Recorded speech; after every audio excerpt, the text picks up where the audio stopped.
Hi everyone, in front of me I've got POCO C55 and let me share with you how to change date and time on this device. So let's start with opening the settings, and here we have to scroll down to find the additional settings. Let's tap. Then let's tap on date and time. And as you can see here, we've got some options which are currently inactive, so we cannot really manually change the date and time, of course, because we are using automatic time and the time zone. So first of all, let's turn off all of those switchers here. So right now we can freely manually change the date. Just tap on this option and by swiping change the date. The same situation with the time, just by swiping and confirm it with OK. It will be immediately applied to the status bar.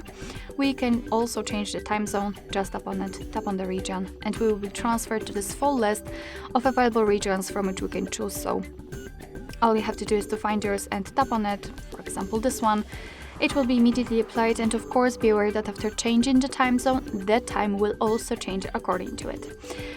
Here we've got also the time format, which is currently based on the system language, but of course you can change it manually.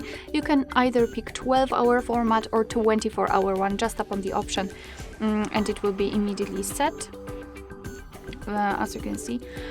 We've got also the dual clock.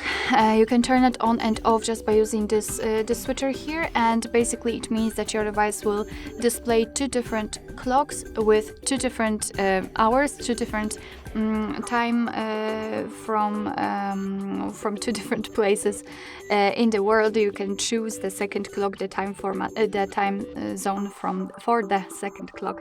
So it's up to you, of course, if you want to use it or not. And that was the whole manual customization of date and time. And if you want, you can always go back to the automatic settings. Just tap on those switchers right here. Alright, so that will be all. Thank you so much for watching. I hope that this video was helpful, and if it was, please hit the subscribe button and leave the thumbs up.